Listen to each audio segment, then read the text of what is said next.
Okay, so just coming after lunch. Hopefully you ate well, but sometimes now we got to keep you awake. Margaret will do that for you. She'll keep you awake. So what we've got some perspectives here from vendor and labs related to kind of the whole certification process. And to start us off, we're going to look a little bit at whether we could actually make FIPS 140 everywhere. Right? That's the hope. However, what's reality? And so today we're going to have Margaret Salter, who is a senior principal for cryptography at AWS, and she's going to lead us down this daunting path. Margaret?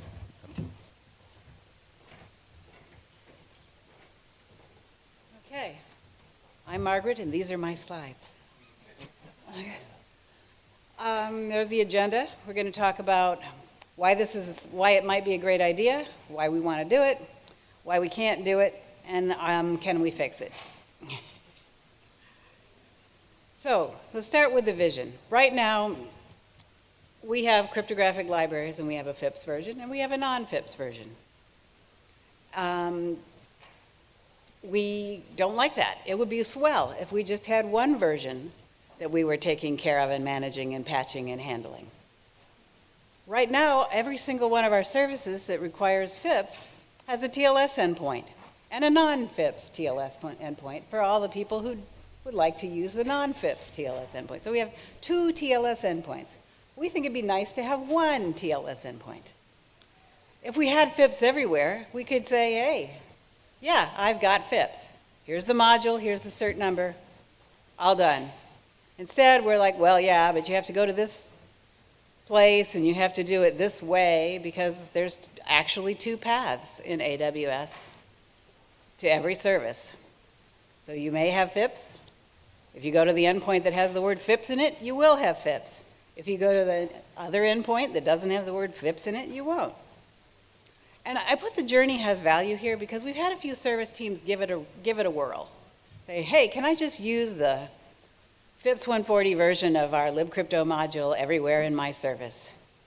And what comes out of that journey has been cryptographic engineering, where they learned things about their services that they might not have known. Little old things that might be hanging around in the background. They're like algorithms they didn't know anymore they were using, decisions they made that they would remake today. So just trying has value. All right, and so this is my motivation, which sounds a lot like my whole vision, right? I got double the pipelines, double the deployments, double the complexity. I've got confused customers, not sure how to get FIPS and how not to get FIPS. I got service owners asking me about FIPS. Do I have it? Do I not have it? How do I know? So they don't even know. We got a lot of services. Why should every service owner have to even understand this question? Seems like a path to disaster. So I don't like this.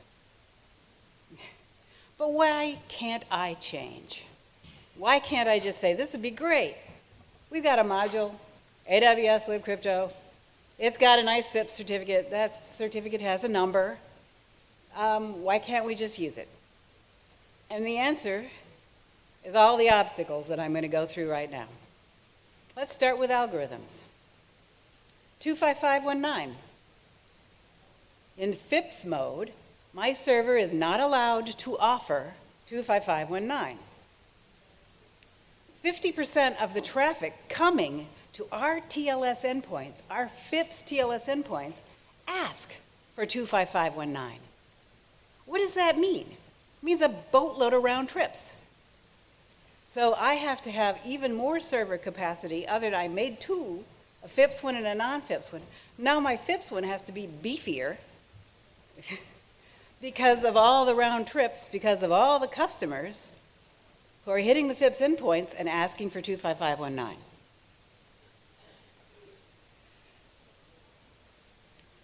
I put funnily enough, when we did the stats on non-FIPS endpoints, there are fewer than 50% asking for 25519. There's Cha-Cha Poly. It's preferred in some libraries. I can't just not have it offered. So obviously, whether I like it or not, I'm going to have 2 TLS endpoints. right now, because I don't see a way around this. If the world wants cha-cha poly, who am I to tell them no? All right, what's my next obstacle? So I got my algorithm obstacle, which is a pretty clear-cut obstacle. What's my next obstacle? Well, I have 2 versions of libcrypto, because that's the way my life is. I got the FIPS one, it's got a certificate, and I've encased it in carbonite for you, so it can wait until I can do CVEs to it now. Someone said, Margaret, you can do CVEs. Okay, groovy, but I can't do anything else. So I can't do bug fixes. I can't do improvements. I can't, sometimes I have to just make a minor change for a new service to onboard. None of that can happen in the FIPS version, or I have to revalidate it. I don't know if you've noticed the length of the FIPS queue lately. And we had a plan in the beginning. We're like, okay, well, maybe we'll just do this once a year. Once a year, we'll jam a new library down the path and encase it in carbonite for a year, except for CVs. Maybe that'll work. But we had to wait over 2 years for our first certificate and weren't allowed to submit during that time. So we already had a longer time in carbonite than we had in mind for our libcrypto module. So, and if we decided to submit every time, if I had infinite amount of cash and time on my hands, I could submit a whole boatload of times, and NIST will not like me very much, because they just can't handle the workload. All right, so that's my next obstacle. So we got the algorithms obstacle. Now we got continuous updates, which we do a lot of little changes, little things to make things go better. I got a lot of OEs. OEs, for those of you who don't speak FIPS, are operating environments. And Amazon has a lot of different ones.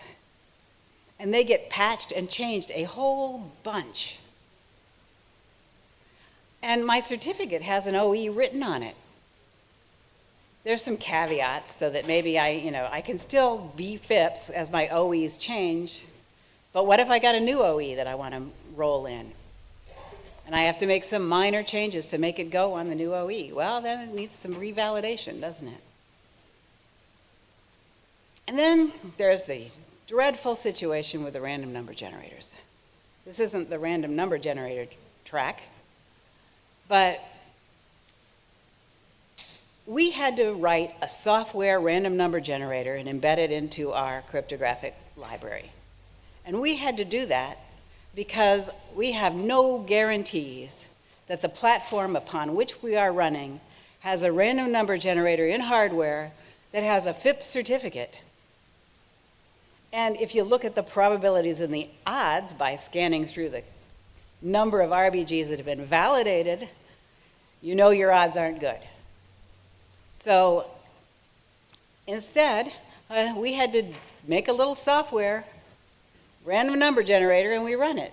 And it's validated, and it's what we get to use. Is it slower? Well, of course it's slower.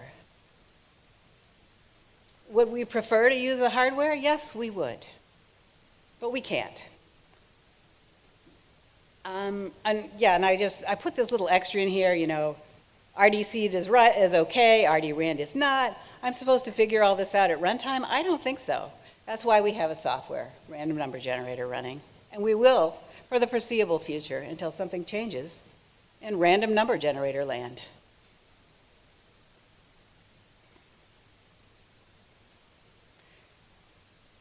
We're a very agile company. Lots of stuff changes in a lot of time. And every time we get a new service and we bring it up and we try to onboard it, we usually have to make some minor changes to our module.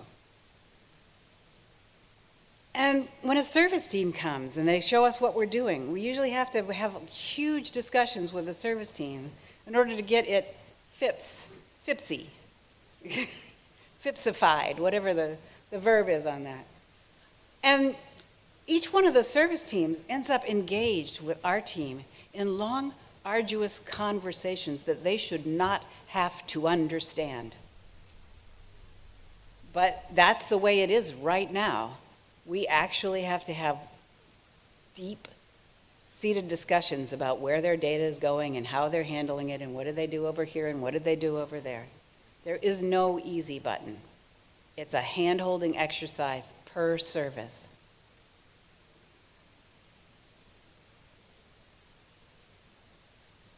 And then there's the elephant in the room, national requirements. Like, let's suppose I go ahead and I somehow make all that other stuff vanish and go away, which I'm not going to do, but then the US and Canadians have banded together and they've created FIPS, and those are their national requirements. There are other countries out there with opinions of their very own about what algorithms should be offered to them. And we've had some countries come to us and say, we want to show we're just as mature as the US and Canada, so we're going to have our own scheme. Groovy, is that what we had in mind? Seems like a bad idea. All right, so those are my obstacles. Here's some solutions. AWS believes in a shared responsibility model. There's some things that are our job, and there's some things that maybe should be the customer's job. And so let me ask a few questions. Why is it my job to stop the US federal government customer for asking for 25519 and sending them on a round trip? If the US government is heck bent on that requirement, maybe they should configure their freaking browsers.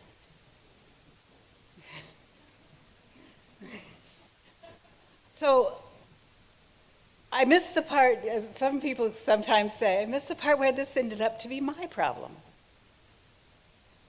I don't think that's the right model, because if you didn't make me do it, that would make me one really good step closer to not burning all the electricity on two servers, one of which likes to send people on round trips half the time.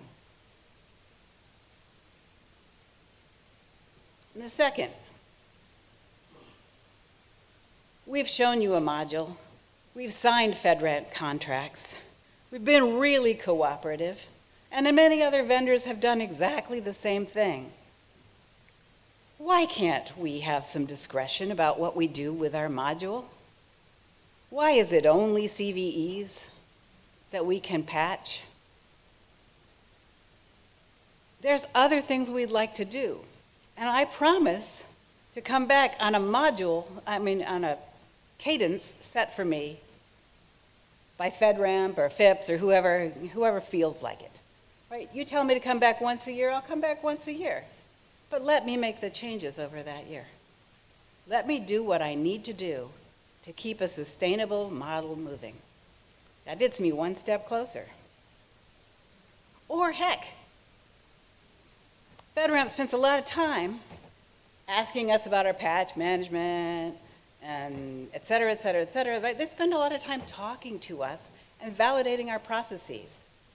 Can any of this be leveraged to let me make changes to my module? We got a bunch of qualified cryptographers who are working on the module.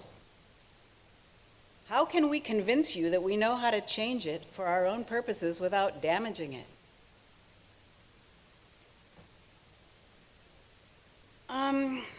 Next, the situation with platform vendors and entropy needs to change. We need more hardware RBGs that are validated that we can leverage. The situation right now is not tenable. There are not enough RBGs out there so that I have a decent shot at even asking the platform, hey, who are you so I can call your randomizer? We're just not there. I wouldn't bother writing the call right now because I know the answer. And now this is just a poke at John. Wake up, John. Maybe it's time for us to loosen our grip. There's a lot of other countries out there. If you look at the NIST process right now, it's an international competition. Why have we not all banded together to make an international crypto module protection profile at please, for the love of everything, level 1, and let any common criteria lab validate it using that ISO thing that everybody's so on about, instead of having all these national schemes, because it's only going to get worse, and I don't think it's what we wanted. And then the last thing, can we find a way to make this easier? Why is it all so hard? So we do, this is kind of the happy, Margaret's been yelling for a while and everybody wants her to stop. We've done this. We've had some services that were able to do FIPS everywhere. They're not ones that talk to customer because otherwise they'd have 2 TLS endpoints. But we have been able to do it for some of our internal services. And that's a place where the customer doesn't say, hey, I'm a real big fan of cha-cha, how's about it, right? I can enforce those things on the inside. So we've done this for some places and it's been easier. But we would really like, and I think the planet would be cool with this too, to have fewer services and fewer branches stood up. All right. So guess what? I'm done. What questions do you have for me? And make sure to go to the mics.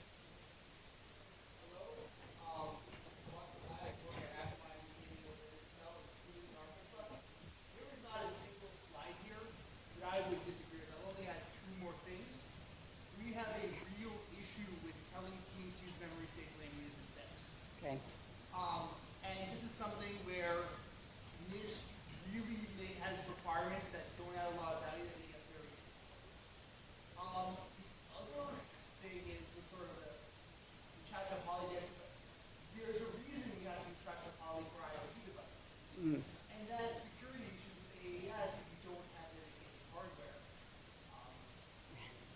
So those are 2 things where NIST really can pick up. And the other challenge is, with level 1 certification, it's really about the algorithm. Yes. There is not attention paid to the side channel model that you actually have in the cloud. And so we constantly see these timing attacks where validations, so what are we getting out of this from software? Thank you.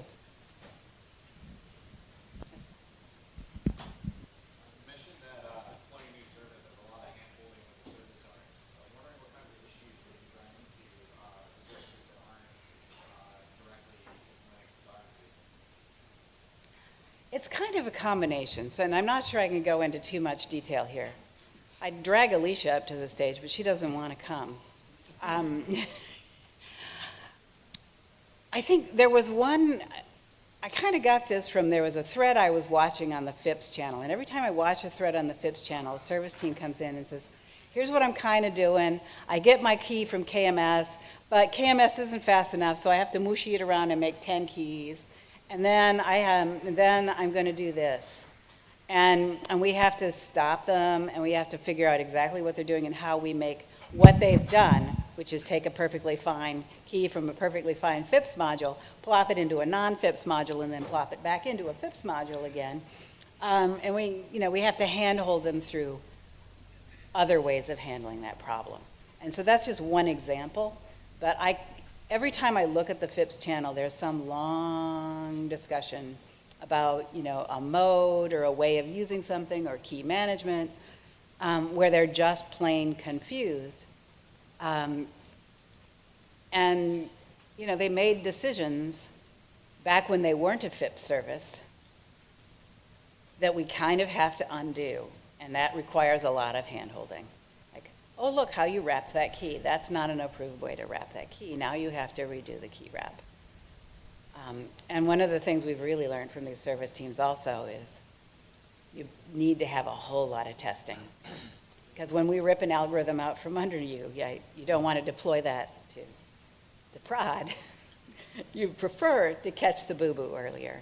We've had one rollback where something got past our testing. and we had to roll it out. So it does occasionally happen where even with all the hand-holding, we miss something. Do you have any lessons learned for documentation and prevention other than a big Slack channel? I don't know if I do. Chatbot. Yeah, I think, the thing I think is probably the most positive thing going on right now is I do like AI chatbots, because I think if properly educated, they can properly educate developers. So I think there's a huge opportunity space here to get the AI chatbot to understand the no-nos of basic cryptographic management, and then you scale, because we don't scale. Alicia running around telling team by team people that they're managing their keys wrong does not scale. But a chat bot that's plugged into the IDE can notice all kinds of things. Shameless plug for AI. Anybody else got any questions? Now's your chance. Uh-oh. Thank you. Yeah, agreed. How do I help? That's such a wonderful question. I think if we go and look at the list of things, my things I wanted to list, I think we need to put pressure. All of us need to put pressure. First, on FIPS and FedRAMP, to take a certain amount of responsibility for their algorithm proposals through web browsers. And vendors of web browsers maybe should make it easier for the poor little people who are configuring those browsers to get it right. I think the pressure's already on, but more pressure the better, on, find another way. Let us make some changes to the module and hold our feet to the fire if we screw it up. So I think most of what I've got here is just we need to put pressure. And the biggest pressure in my mind is that will probably be the most likely to fail is the pressure on the US federal government to loosen their grip on algorithms and algorithm validation.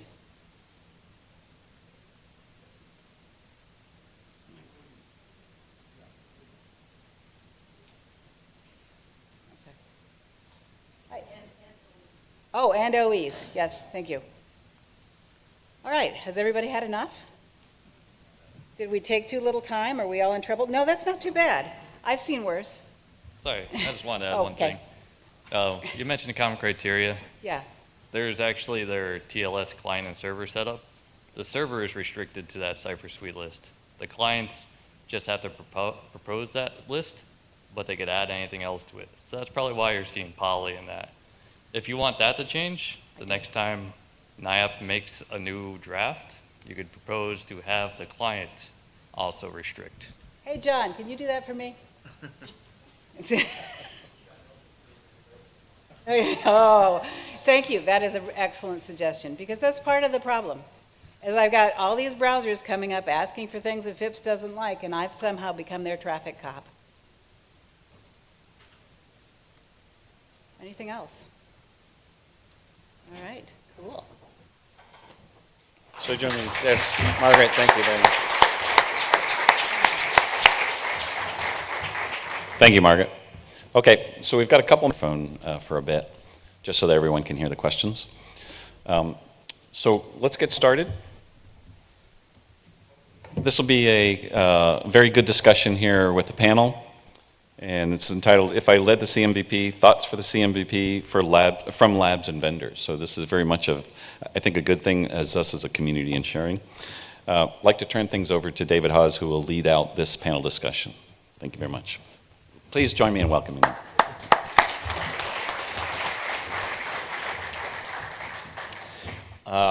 Thanks so much. One of the things, as I've been in the community less time than many of you, that I've really appreciated about about this group is the collaboration, aspect of it. And so as I was thinking about like the upcoming ICMC, I was looking forward to some of those collaboration discussions and going over stuff, and I thought, well, maybe we'll just like do it, but we'll just kind of do it up on stage and let other people listen in and throw a few questions in as well.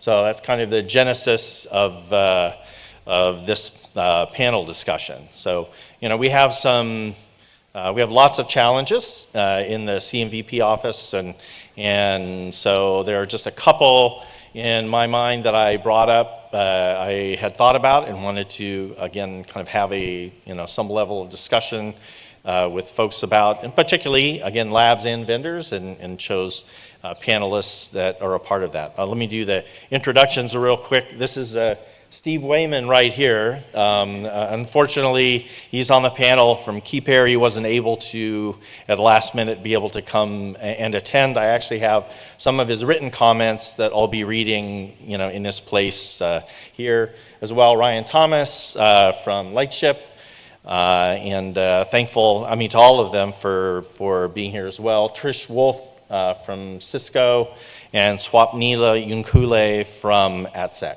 So thanks again, guys, for joining me up here in this. So I've got a little bit of background on the first question, just kind of set the context of it. So there are two questions I asked, and then as you'll see, I also gave them a kind of a free question. If there's one thing you could change, then what would you do? So there won't be as many discussions. But so the three really, we face this challenge in terms of trust in the validation process. Like I said, I'm going to be going into that some, and I'll talk about the other ones, particularly as we get to them. So thinking about just the way that validation happens, within the CMVP program. We have vendors, they understand the standard, they see the guidance we have, they build products, develop them, at times, in different levels and ways, work with the labs, and so they have a product then that they need, or a module they need then to become validated. And then we have this program through the NVLAP where third-party labs take the module. They also are very familiar with the guidance, and they do the testing of that.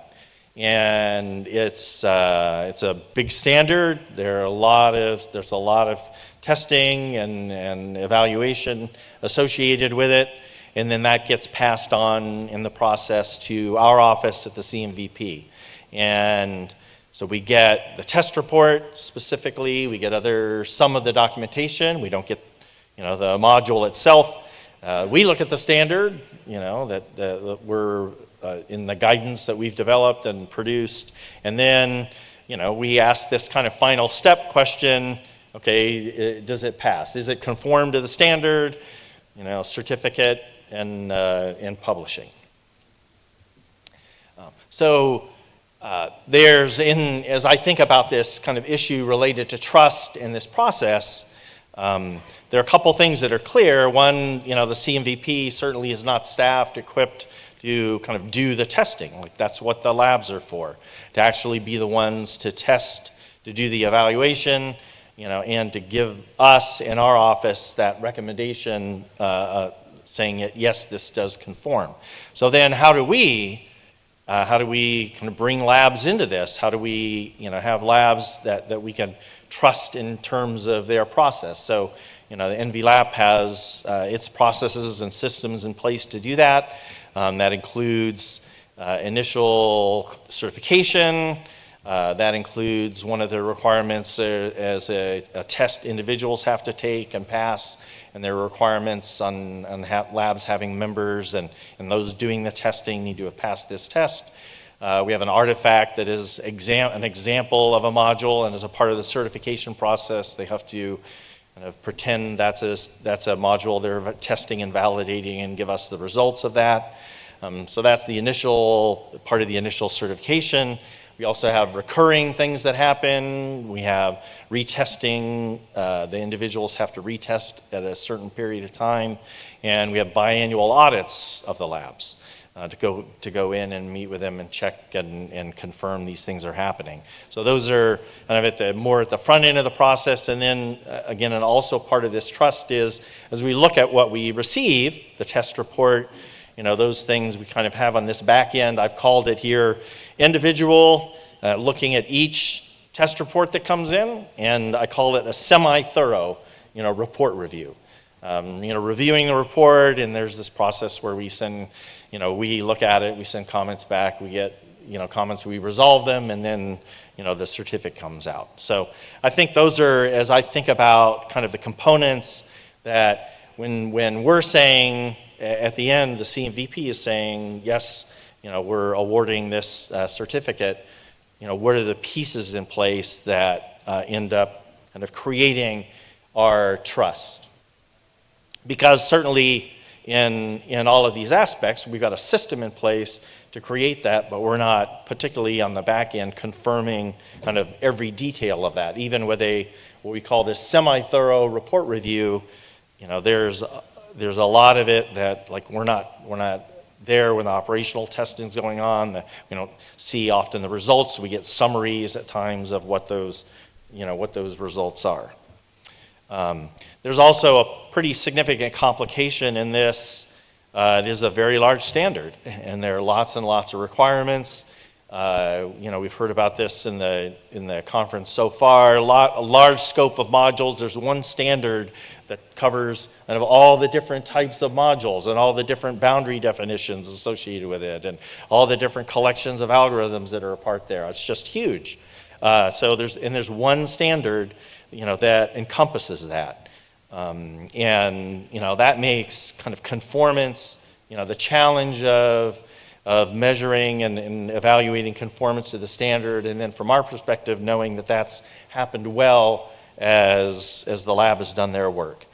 We have the technology lag, years between updates of the standard, and all of this creates what we call kind of the guidance gap. We have guidance, we have modules, but every detail isn't covered, and there's not a way on our end at the end for us to kind of confirm, have a separate confirmation that all of that's been covered. And right now, so I've described earlier kind of the process that's in place, and one thing, again, I think we all agree on is that, there's some issues with the current process that have been contributing to the length of the queue, and that's in that kind of report review. So there's a large emphasis on report review as a part of the trust of this process. We've learned certainly that it doesn't scale. Our offices, the CCCS office and the NIST office, haven't scaled up in relationship to, the number of modules that come in and go through it. So just in that respect, it doesn't scale, but also kind of the process itself doesn't.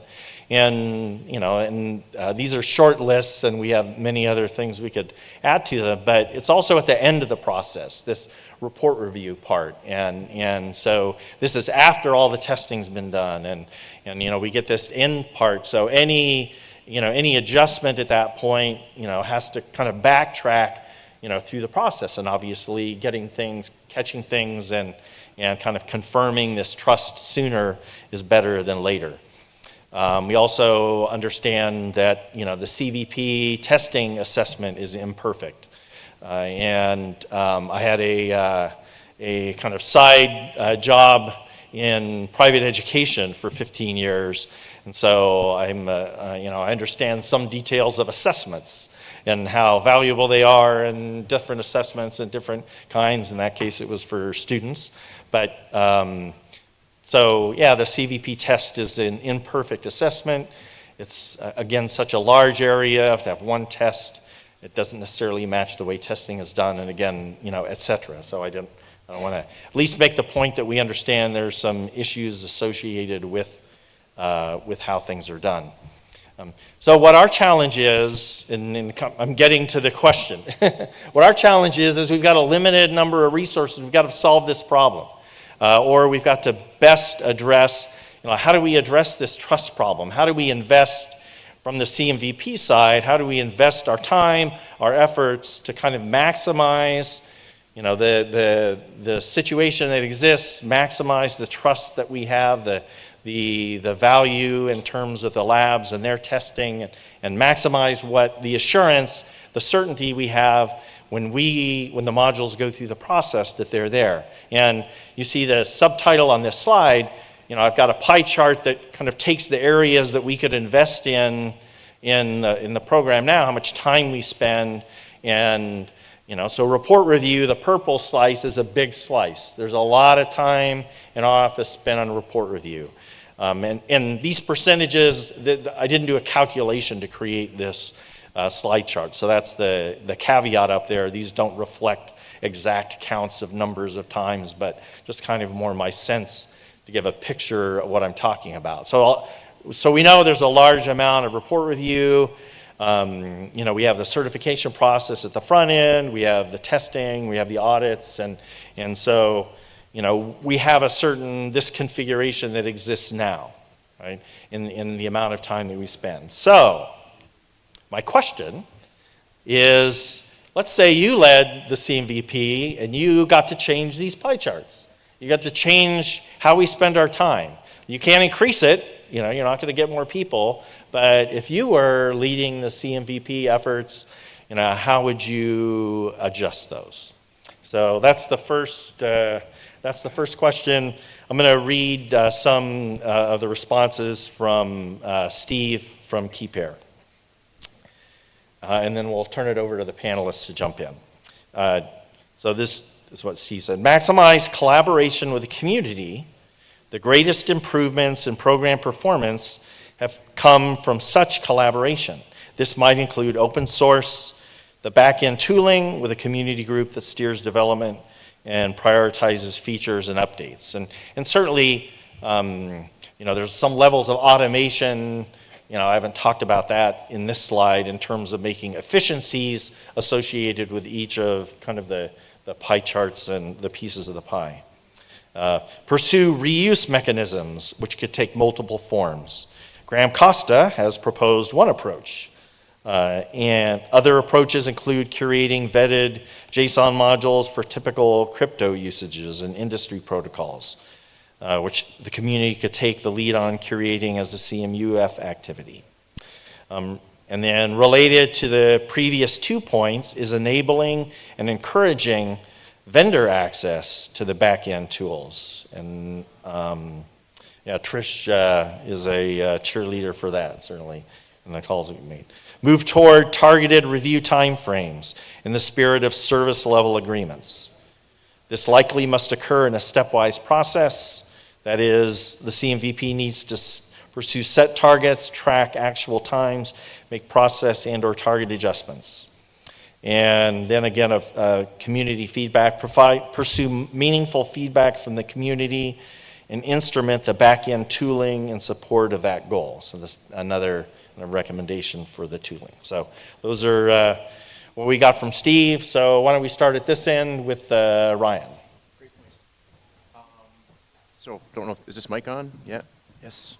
So I guess Steve touched a lot of the vendor stuff and touched a couple of things that I had identified as well, but I guess my problems with my lens is mostly in the lab space. And I guess, how do we improve this? How do we bring down that really ugly looking purple part of that graph, right? In my opinion, I think that comes from increased communication, increased touch points, and frankly, just getting the labs to be more consistent. I think, look at a lot of the faces in the audience, there's a lot of vendors.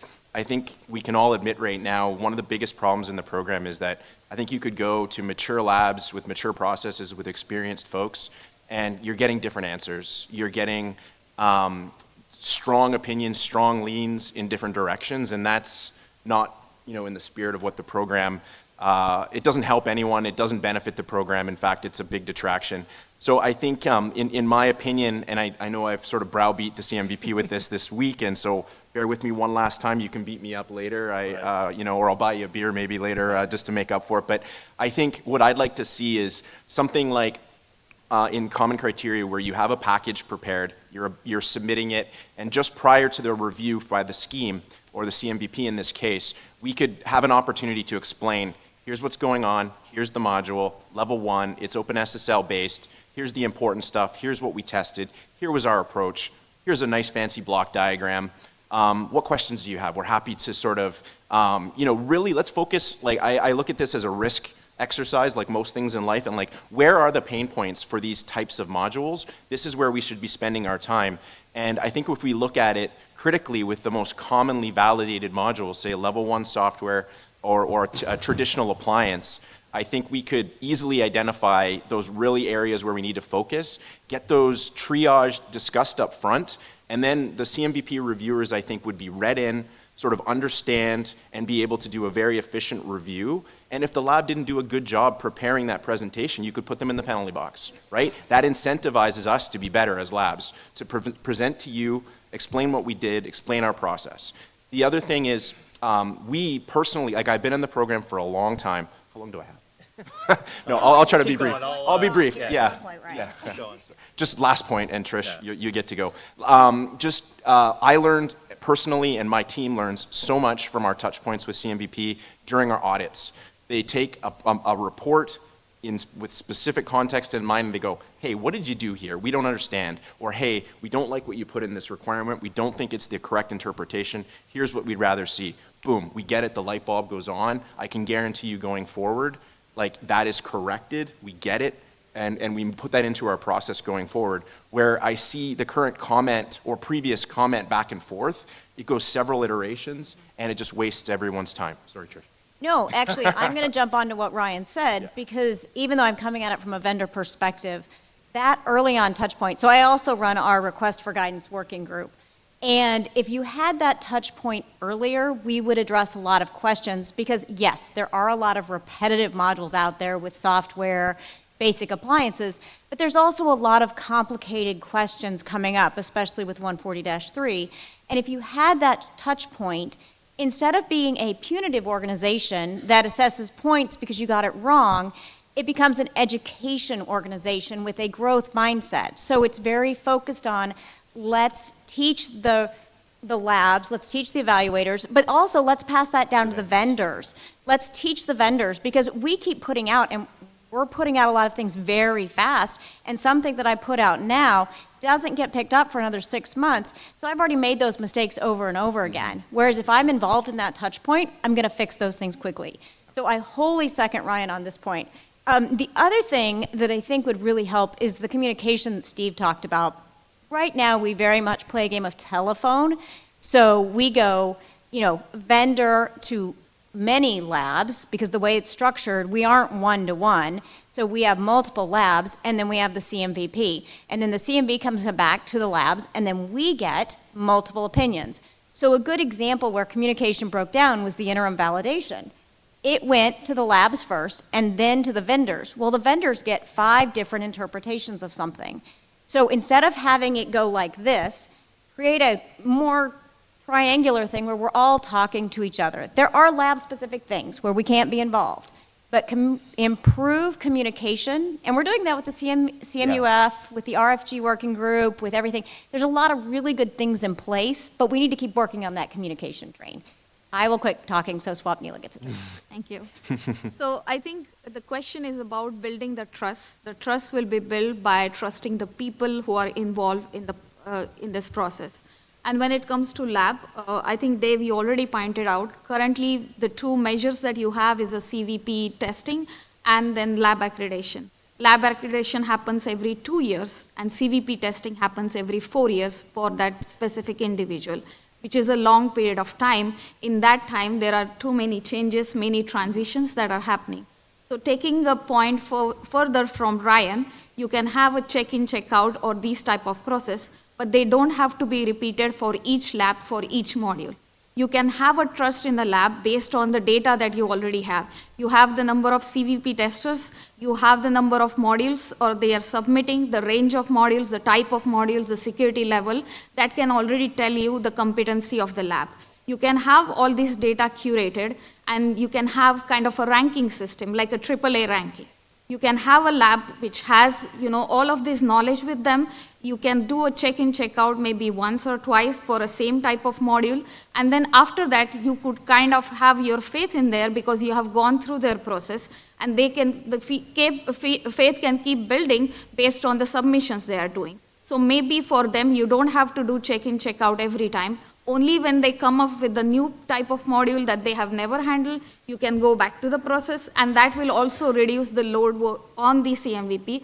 Otherwise, now we will have a pre-review queue that the CMVP has to tackle. Right. And the second point about the CVP tester, I think it's a good idea for a new tester to come in to understand and make sure he has the knowledge required.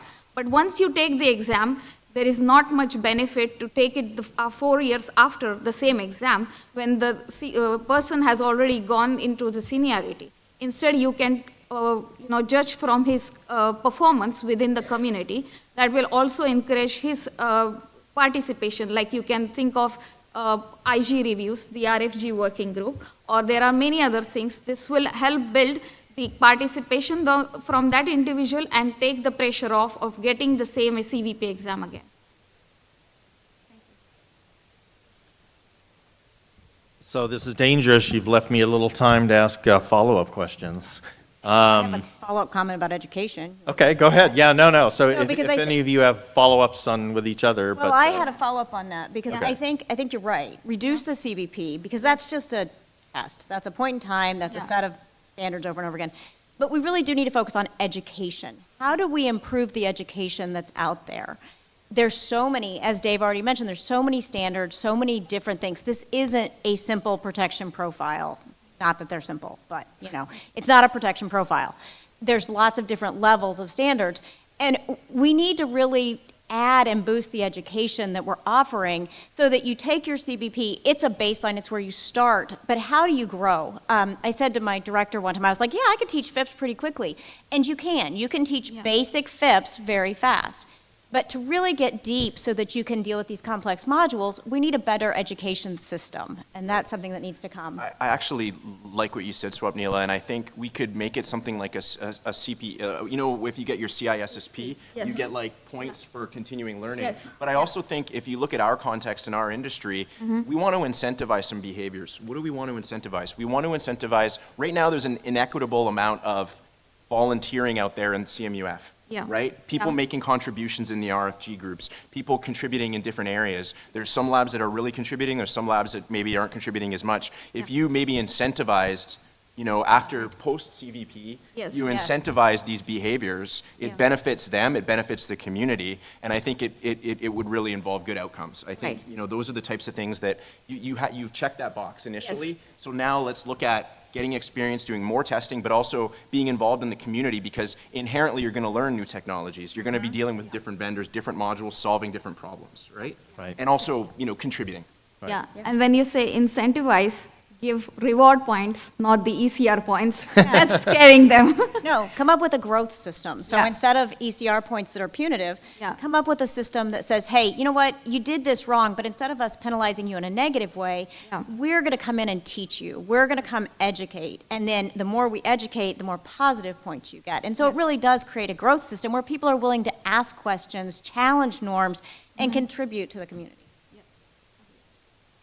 I will, let's see, I think we have time for this. So, I was thinking as we were talking up here in the presentation, like this trust issue between us, the CMVP, and the labs. In some sense, there's a probably smaller version of that within the labs, and maybe to a degree, Trish, for you and vendors, that you have individual testers, right, that you as a lab have to trust or not trust.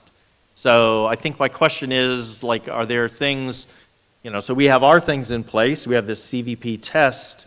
Are there other things, and this is an unprepared question, but are there other things you guys have that for individuals or even kind of processes within the labs that help you, I can trust this process as I'm delivering a service for my lab. I know it's going to be quality. I know it's going to hit there. So I think the one thing that we focus more is on the training. Whenever a new person comes, we understand his background, and accordingly we kind of mold our training to them, be it crypto, be it software, or be it FIPS specific training.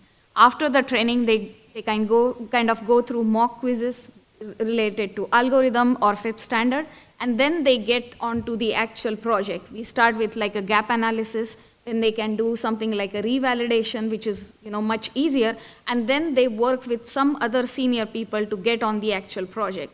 And they would be writing like meeting minutes, taking participation one step at a time, and then when they feel comfortable, they can start writing the reports, start doing a testing. Like for software modules, it's much easier when you have a couple of people, you have 4 platforms to test, the senior person can test 2, and then the junior one can follow. So increasingly, you can build the trust when you see that they can do independently, then you can give them a CVP exam, and then they are more focused and they can handle it on their own.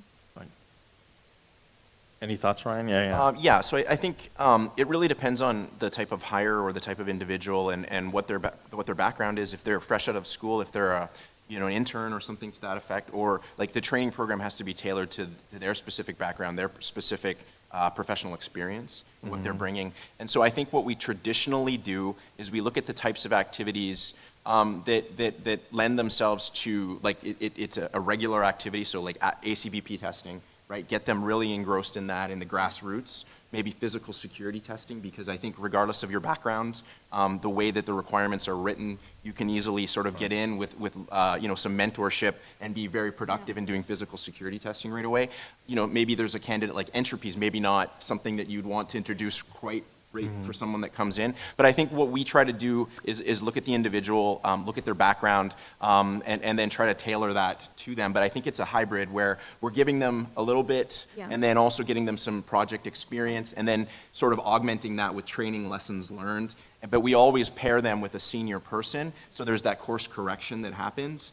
But again, I think every lab would maybe have a slightly different variation of that. But I think we're going to talk education in this later one, so I don't want to sort of give away that quite yet. So Right. Okay. But I do want to say that this even actually does apply to vendors. This isn't just a lab thing. Because vendors, one of the things that we really work hard on is standardizing our processes. So we have the same junior, senior kind of thing going on. I'm more senior, and I definitely help our more junior engineers. But the other thing is standardization. So we have a very standard, repetitive ACVP process. So we know that when we are going out and saying, hey, we've validated these algorithms, we know that they are correct because we have a very standard, repeated process. We're very much creating standard documentation sets so that when we give them to the lab, our quality is coming up and it's better for them. So the standard repeatable process, ensuring trust, making sure we've got quality, needs to start with the vendors. We need to be giving labs good documentation, good information, so that then they can give it to the CMVP and they know it's trustworthy. Right. Okay. Great. Well, we'll go ahead and move on to the next question. This one's simpler. I don't have a kind of lead-up slide to it, but I have had enough discussions with folks from vendors and labs over the past couple of years, just related to kind of the strength of the number of people in our industry, in positions in labs and vendors. Do we have enough people to kind of do the work? And so it crossed my mind, what again, from our perspective, CMVP's perspective, is there something we're doing that's hindering, that kind of flow of people, in, or stifling that, or are there things we could do that would end up helping that? So that's really, what this question is, and what can we do if there are things that CMVP can do to help can increase the strength, quality, quantity of our community. We'll start with Swapneela at the other end. Yeah, so I think I have 2 points here. The first one is from the FIPS, from the NIST side or CMVP side. I think you mentioned most of the time is on the report review. I think that can be reduced a lot if you have a focused review. So based on the type of module and the security level, there are certain test elements that are more involved, and the other things can just be, mapped back to the things. For example, in case of level 1 software module, the base thing is how the self-tests are implemented, how SSP entry output happens, and how you make the module fall into the error state. That can cover a lot of testing. So if you instead of, reading 100, 200 pages report, you already have a list of Ts that you're going to look at, and then have an interaction with the lab. You can review their test evidence, ask them a question, ask them to explain or present. That will help a lot for you to focus on the maximum things, the security and the gist of the module, instead of focusing on the other guidances, right? Just as an example, which I think Ryan will agree, the CKG guidance. How many times there has been a confusion, you write a symmetric key on the draft certificate or in the SP, and it's not just on our side, it's also on the reviewer side, which makes sense. But that's not adding to the security. You already have an algorithm certificate, you have a service table that can already give you this information. We don't need to focus on that and go back and forth in the comments round. Right. And the second point is about the interaction. I think we are now in the stage that the program is still evolving with the 140-3. There are a lot of interpretation that needs to be done. So, and CMVP is already participating in the CMUF meeting. What if you have, like, say, 15 minutes or so just to clarify some of the interpretation that are very common, right? Right now, what happens is if we need an interpretation, we have to send an RFG. And I think Trish will agree, the RFG working group is so overloaded because for every small thing, if we have to write the RFG, it's taking time on both sides. Instead, if you don't have to give a full answer, you just interpret that this is the requirement and this is what we are expecting. Having an expectation from reviewer will clarify us a lot more things. And specifically for lab, I think if you can start the lab managers meeting twice a year instead of just one, that will help a lot. Because I think many things get clarified in that meeting, but right now it's only happening towards the end of the year. But with the changes that are happening so fast, I think having it twice a year will certainly help. We'll come back down the table this way. Trish. Okay, I got lots of notes on that. And I'm going to jump onto a lot of those things because I thought that was really very helpful. I want to start off with so the question was, how do we keep people? How do we grow? How do we get people, right? One of the things Swapneela brought up was the whole touch points, having multiple touch points. That is an excellent way to people, not just technically, but professionally. So, it'll help them because we lose a lot of people. A lot of these young folks come into the CMVP. They come into NIAP, John, and they come into those places and they leave quickly because, honestly, reviewing a report every day, I'm going to be gone in 6 months. You're not going to keep me. That's all there is to it. And so by having these touch points and creating these opportunities to interact, they're learning new technologies, learning the standards at a much deeper level, but they're also learning how to talk to people. And that is a skill that you will use forever. So I think that is a very important part. It just creates the professionalism. Next thing was, now we're back to interaction. You were talking about, presenting at the CMUF. That's not, so CMVP's gotten to where they only come every other month because it's a lot of work to put it together, right? Well, instead of maybe 1 month you come and you give all the stats and all those kinds of details, and then the next month ask a junior reviewer to give a 15-minute, TED talk on how to deal with these requirements. That would be a fantastic way for them to build presentation skills, answer questions, and really learn a specific area. So like Swapneela said, if they take TEs in Section 10, they really learn those self-test requirements, and that would really help them get deep in an area. So that's the second thing. The last thing, this is back to the lab managers meeting being twice a year. The lab managers meeting, there are parts where the vendors don't need to be there. But again, I'm going to come back to communication and figuring out a way to continue to build that communication between all three parties. Ryan? Okay, so all good points. I have to say I agree with them all. I'm going to pivot maybe and zoom out and say, I think you look at how your personnel is staffed nowadays, Dave, and it's a lot of contractors, right, that's going to come in and do the reviews. And I think a contractor by nature is transient, right? So how do we solve that? So like, all jokes aside, I don't think a job posting that says, you too can read 300-page reports every day and argue with labs and vendors every day. I just don't, but all that joking aside, like, I really think that you should be leveraging something like the NIST CCOE, so that's your Cybersecurity Center of Excellence, to build a curriculum out that's agnostic of lab, vendor, reviewer, that's just common curriculum. You want to do this FIPS stuff, you got to go through this. And that is, once you have that common curriculum, it sort of solves that sustainability, because if the more of these contractors are coming in or coming out, they all have to go through the common. And then you could also use that as a way for the labs to get, again, it all comes back to consistency, right? We're all reading from the same script, we're all reading from the same baseline requirements with the same interpretations in mind. Now, again, that's a monument, probably a big effort, right? But I do think, that's something like NIST Cybersecurity Center of Excellence, that's the type of stuff that's right in their wheelhouse.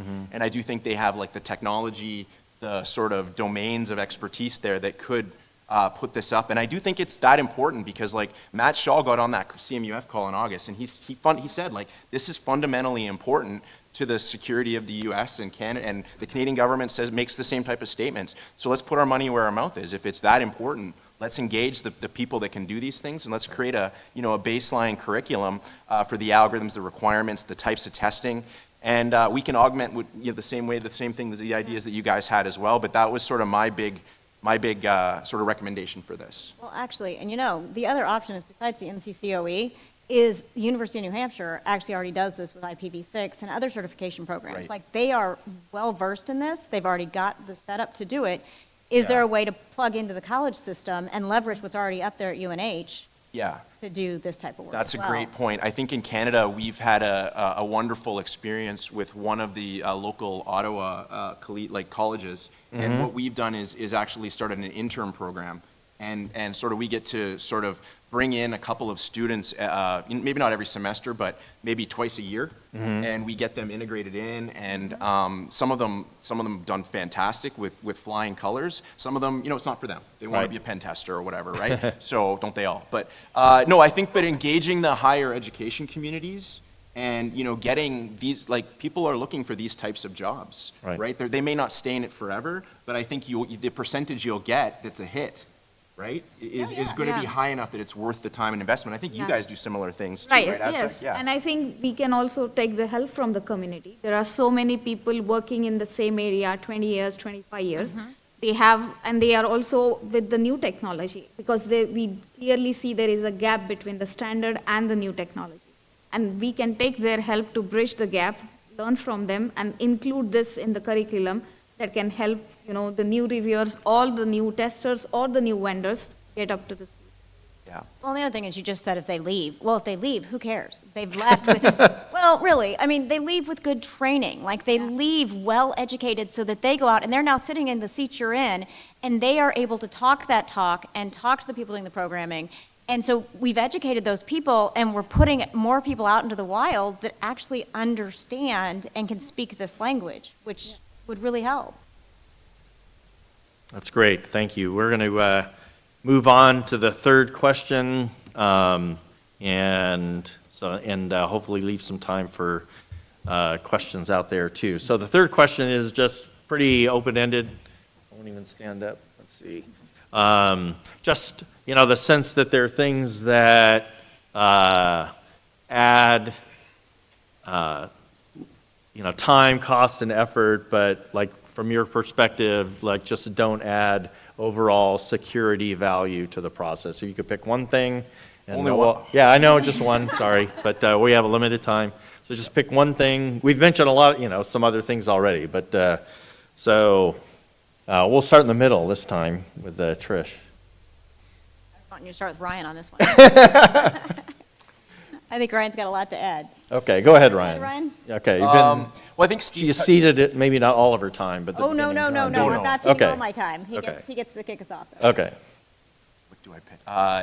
So Steve mentioned in his initial reply about these baseline JSONs. Like, I think we got to take a step back and look in the real world where how do we add, like, the types of modules that we test? How do we find the value? Well, a lot of these things are open source, right? We could be creating examples, all kinds of use cases and test cases, and all of the labs could get in alignment with all of the open source FIPS modules that are being validated and taken through the process, right? There's no secrets. It's not the, it's not some,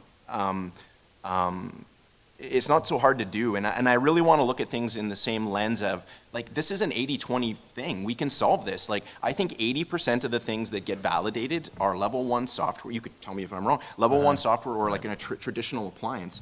And I think that we should make sure we have guide rails, proper guidance, and examples for those, right? And then, of course, hold the labs and vendors accountable if they don't do what they're supposed to do. But if we had, things like, then we can focus on the snowflakes that are the 20, that are the sub-chips, hybrids, level 3 HSMs. We can spend that, because that's where the time should be spent, right? The time shouldn't be spent on an open SSL module that's been validated umpteen number of times, and then, pardon, I got to get one little, that we get like a comment from the CMVP that has 50 comments in them, right? And it's just like, guys, we've all touched this before. We've all worked on this before, right? We should be able to have common industry examples, and if I mess it up, well, you can hold me accountable. So I guess that was more than one, but they're sort of related. Just to recognizing the common types of modules that get validated and real world things that help us move the needle, right? And get these through and get these validated. Well, that's back to the standardization I was talking about earlier. Right. Like, Okay. you can very much create standard documents that we use over and over again. You got it, yeah. So, yeah. My biggest thing is access to tools, and I think we're working on that, but a lot of times it's been a relationship between CMVP and the labs, and the vendors have been kind of sitting on the outside. And so it's just really getting access to the same types of tools and things, because we spend a lot of time going and creating things that then the lab has to duplicate that effort and put that in. And we need to streamline the process so we're not doing things 2, 3, 4 times. So, really getting a more streamlined process of how to create materials, how to create packages, and then also streamline the communication on the comments process so that we're all working from the same information. Yeah. And I think my point is consolidation. Right now, we have of ISO standard, 140-3 IG. We have 2 checklists, one for interim, one for the regular modules. Then we have CAVP FAQ, and so SP 800 140 BR1, then that has MIS table description, field description. So you can see that there is so much information and it gets scattered all over. It's for a new person to understand, it takes time, and even for the vendors. When vendor says, oh, I want to do this, no, you can't do it. Why not? Okay, there is this document, this section, this says, no, it cannot be done. Don't forget the transitions website. Right, yes, yes. And then I think it's also the interaction, right? I think all of these are at least accessible. The one that is not accessible is the guidance went through the email, right? Oh. Currently, you have to search through the email, have it somewhere, and then you have to send it to each and every vendor. Why not we do it how the CC does? CC labgrams, they get posted. If you, instead of sending that email to us, if you post it and you have one session, you can also see the posting from last 2 years. Ryan, if you agree, the section 6 OE, you have to take an email from 2017 for the -2 report and submit that this is what we are following, because they never get into the IG because, again, there is a limit on the manpower. I love that. But if you put that on the website, everybody can see it and we don't have to, shuffle through the thing.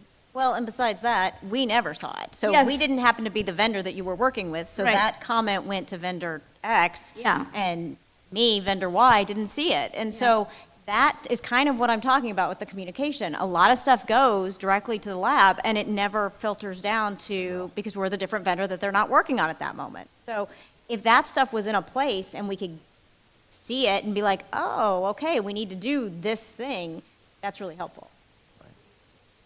Right, well, they didn't have any trouble coming up with answers, did they? I didn't read Steve's on the second question, looked through them, so they're actually kind of covered by all the other things that the panelists said, so I won't add anything, but his answer to the third question really has to do with the test report and often the assessment descriptions inside the test report. So kind of taking the result of a test and then re-describing it in a text format and, inside the test report. And, he says, understandably, the reviewers don't want this to be a cut and paste exercise where it's all too easy for testers to avoid thinking through the process. On the other hand, there's not much value in making it into a creative writing exercise. And I'm sure, as I've read plenty of them, I'm sure the writers struggle with trying to come up with different adjectives and, just to make it not a cut and paste. Or filling the report with module details that CMVP reviewers are not prepared to understand without greater technical knowledge of the module product technology. Again, since we at the CMVP don't actually do the testing and see the aspects of it.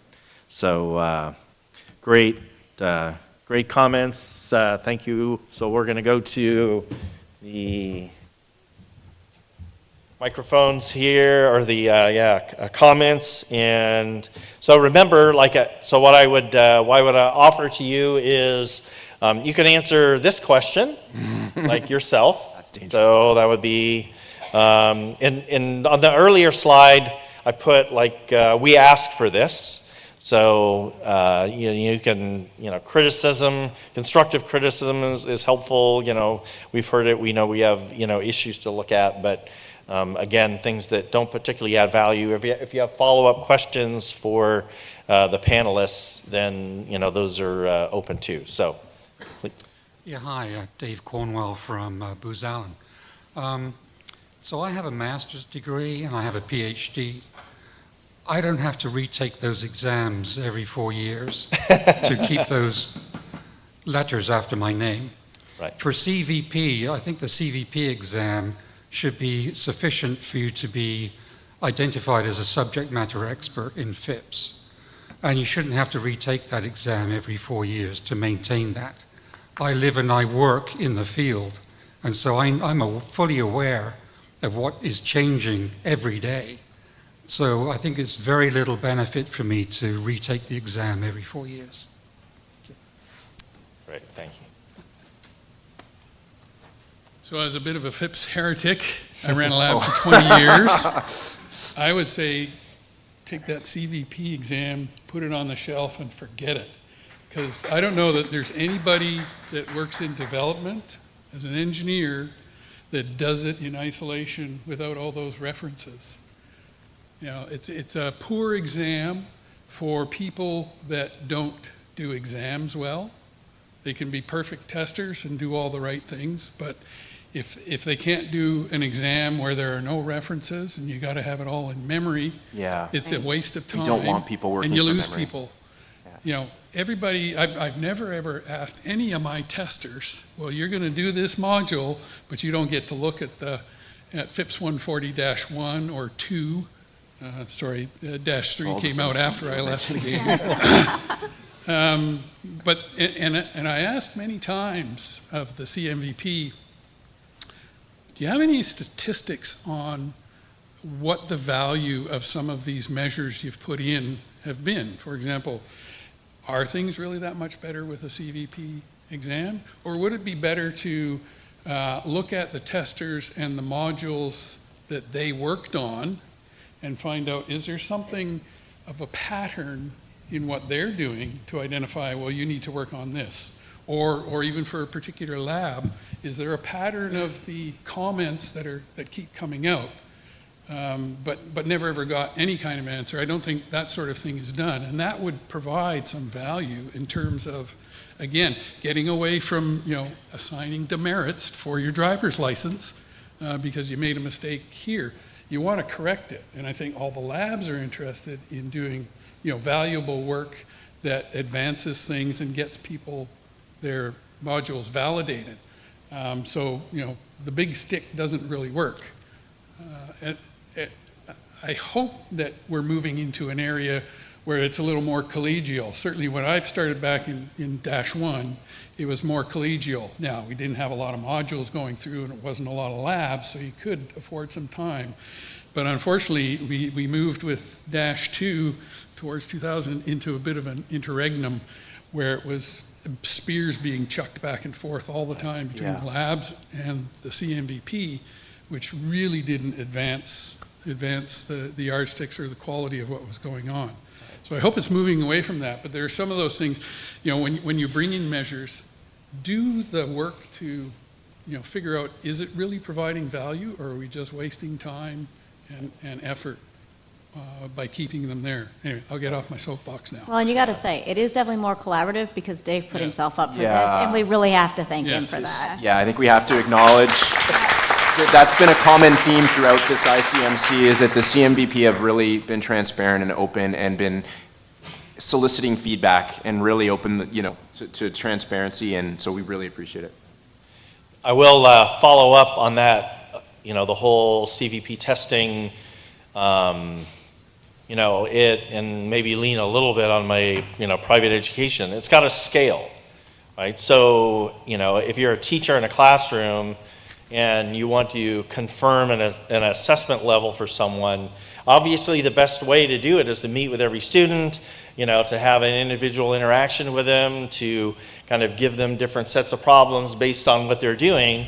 And everybody agrees, like, that's absolutely the best assessment model, right, to do that. And so I don't know that was the case earlier. I know in the previous, lab certification process, there were interviews associated with that before the CVP exam existed, but we've hit scaling in other areas, and we're going to continue to do that, right? So in whatever mechanisms we look to use, and again with the understanding that the CMVP staff is not going to scale.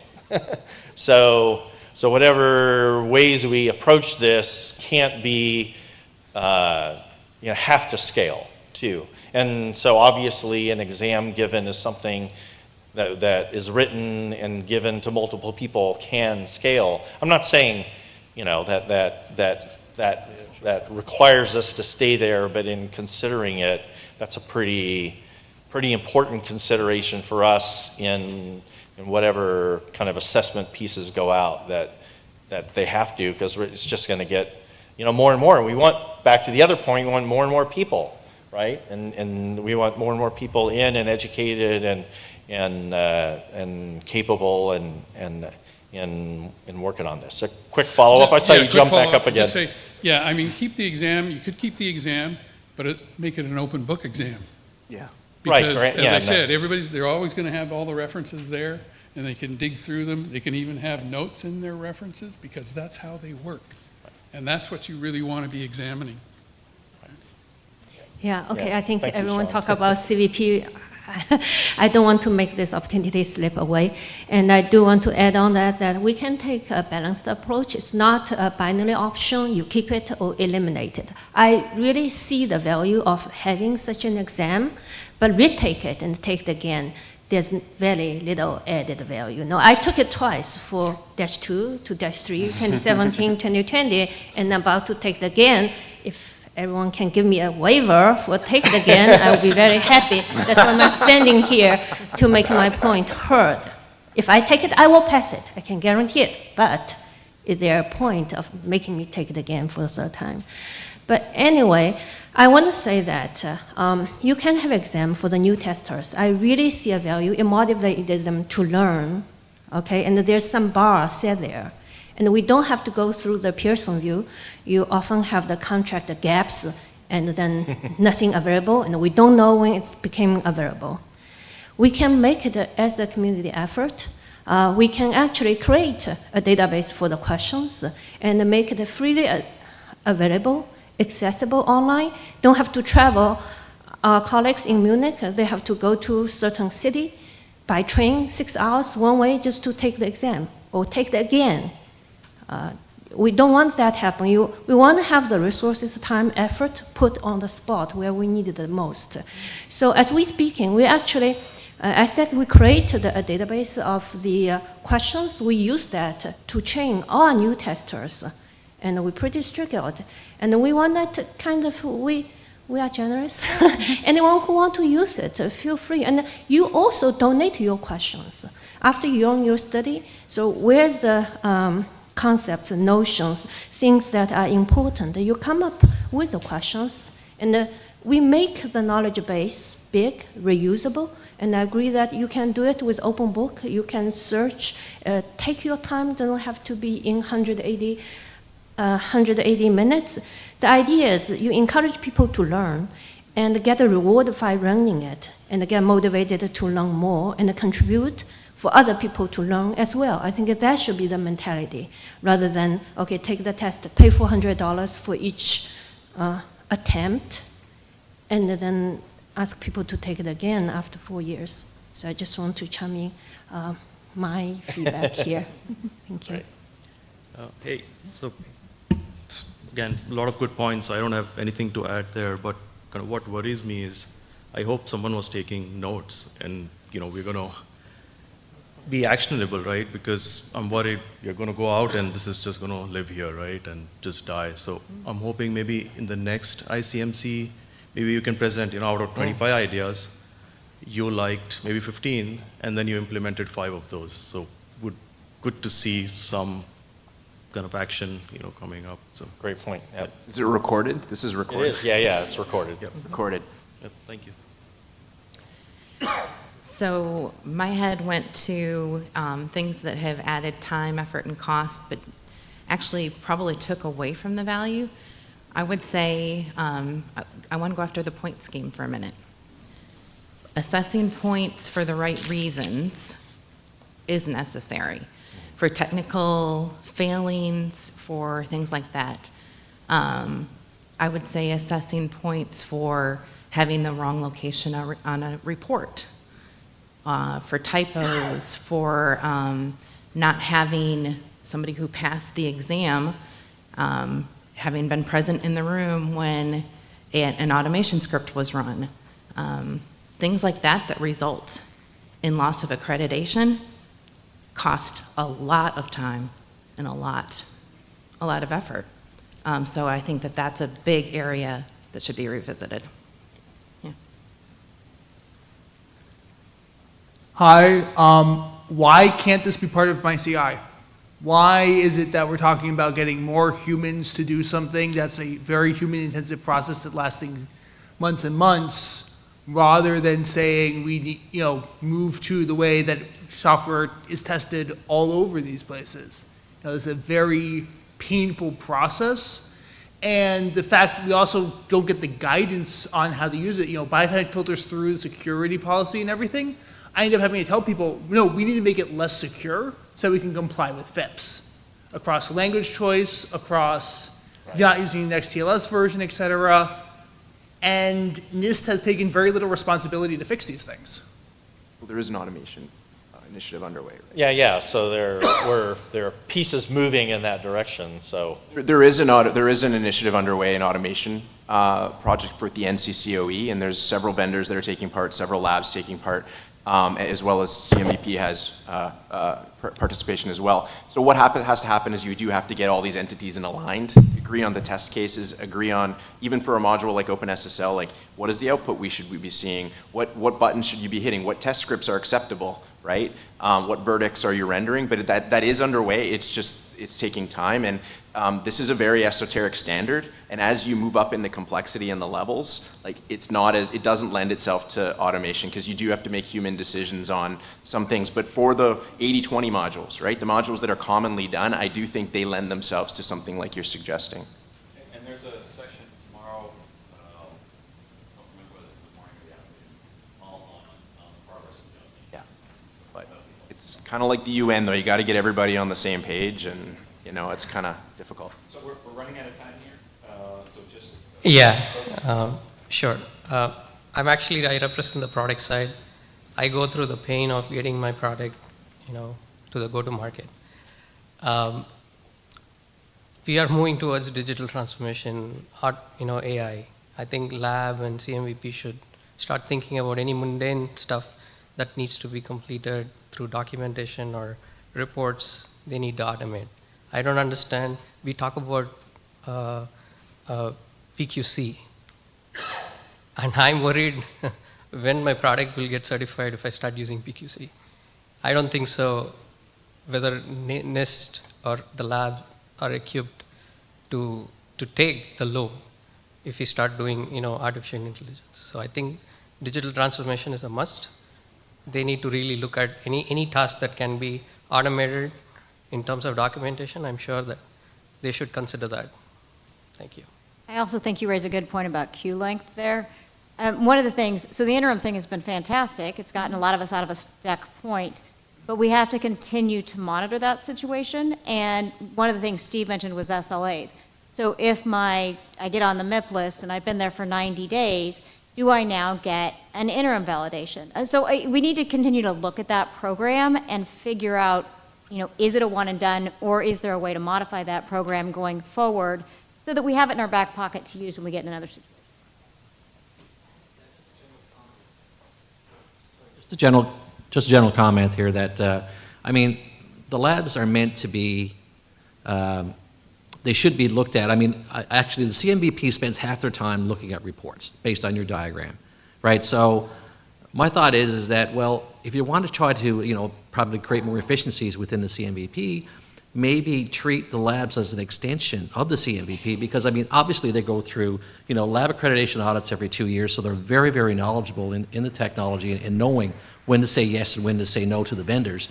And because the thing about it is you get your information secondhand. From we tell the labs how the module meets the requirements, and the labs try to translate what we tell them to you. So sometimes things get lost in translation. So in many ways, maybe you need to consider just providing the labs with more flexibility to say, or trust the labs a little bit more to say, we've accredited these people, we go do lab audits, we test them, we see how they're doing their validations, so we know that they're asking the right questions to the lab, and they know when to say no to a vendor. I don't think the labs are not a yes sir, yes ma'am type of organization. They always put their foot down and say, well, you can do this, but you can't do that. And this, we see this a lot of times. I've been with the program for over 25 years now, just doing testing. And, the labs get a lot of credibility for not being able to say, being shy and saying no to a vendor. And I think, the CMVP needs to have that trust into the labs to make sure that, the labs are doing their job. And as part of the RANVI Lab accreditation, if they're not, then obviously, let RANVI Lab deal with, the fallout with those labs. And that way, maybe then you'll have fewer labs that produce higher quality validation testing, right? So anyway, there's a thought. So first of all, join me in thanking David and the panel for a very good discussion. Good guys.